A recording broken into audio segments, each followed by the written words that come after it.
ஜெய் ஸ்ரீராம். அனைவருக்கும் வணக்கம். இறைவன் முன் அனைவரும் சமம் என்பதே சனாதன தர்மத்தின் அடிப்படை. ஆனால் தமிழகத்தில் கோவில்களுக்கு சென்று இறைவனை வழிபட தரிசன கட்டணம் என்ற ஒரு அவல நிலை தமிழகம் முழுவதும் நீடித்து கொண்டே இருக்கின்றது. இந்த அவல நிலையை வேரடி மண்ணோடு அழிக்க வேண்டும் என்பதற்காக இந்து முன்னணி பேரியக்கமானது எதிர்வரும் ஜூலை மாதம் 26 ஞாயிற்றுக்கிழமை தமிழகம் முழுவதும் கட்டண தரிசனத்தை ரத்து செய்ய கோரி தமிழக அரசை கண்டித்து மாபெரும் கண்டன ஆர்ப்பாட்டம் நடத்த இருக்கின்றார்கள். இது எதற்காக இந்த கண்டன ஆர்ப்பாட்டம் நடத்த இருக்கிறார்கள் என்றால்,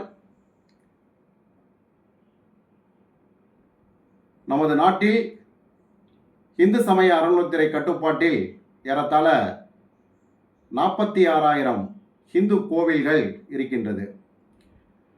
இந்த இந்து கோவில்களில் பார்த்தீர்கள் என்றால், மிக அதிக வருமானம் கொடுக்கக்கூடிய கோவில்கள் என்று பார்த்தோம் என்றால் 10,000க்கும் மேற்பட்ட கோவில்கள், ஏறத்தாழ 10,000க்கும் மேற்பட்ட கோவில்கள் தமிழகத்தில் இருக்கின்றன.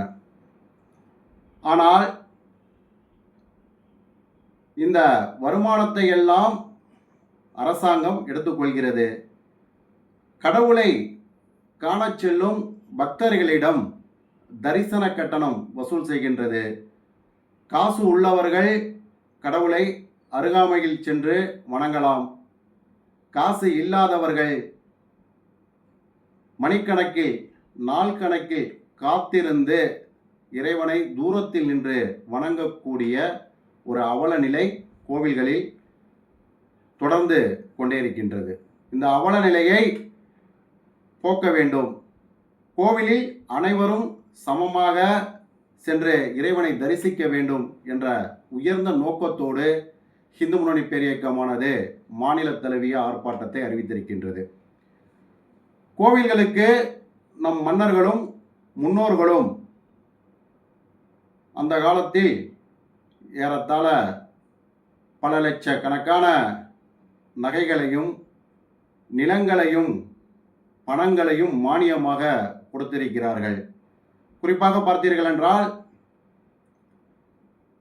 1967 ஆண்டிற்கு பிறகுதான் இந்த தரிசன கட்டணம் தமிழகத்தில் செயல்முறைப்படுத்தப்பட்டது மெல்ல மெல்ல.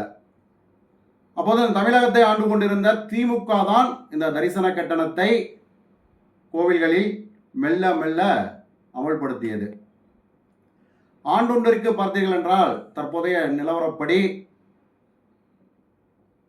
22,000 கடைகள் வருமானம் இந்த அரசாங்கத்திடம் போய் சேர்கிறது. அதே போல பார்த்தீர்கள் என்றால் 30,000த்திற்கும் மேற்பட்ட கட்டுமனை வீடுகள், அதனுடைய அந்த வாடகை வருமானம் அரசாங்கம் எடுத்துக்கொள்கிறது.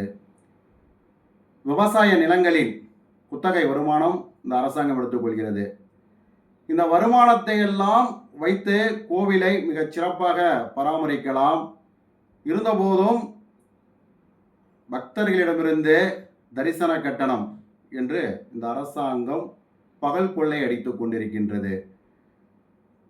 கோவிலுக்கு நாம் சென்று கடவுளை வழிபட்டு நம் குறைகளை அவரிடம் கூற வேண்டுமென்றால் அவரை காட்சி பொருளாக நம் முன் வைத்து ஆதாயத்தை பெற்றுக்கொண்டிருக்கின்றது இந்த அரசாங்கம். ஆகவே இந்த தரிசன கட்டணத்தை அடியோடு ரத்து செய்ய வேண்டும் என்ற ஒரு அடிப்படையின் அந்த ஒற்றை கோரிக்கையை முன்னெடுத்து மாநிலம் முழுவதும்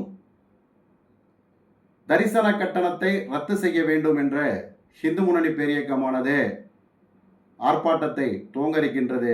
அனைவரும் இந்த ஆர்ப்பாட்டத்தில் கலந்து கொண்டு இந்த தரிசன கட்டணத்தை ரத்து செய்யும் வரை தொடரும் இந்துக்களின் போராட்டம் என்பதை இந்த அரசுக்கு தெளிவாக எடுத்துரைக்க வேண்டும். நன்றி, வணக்கம்.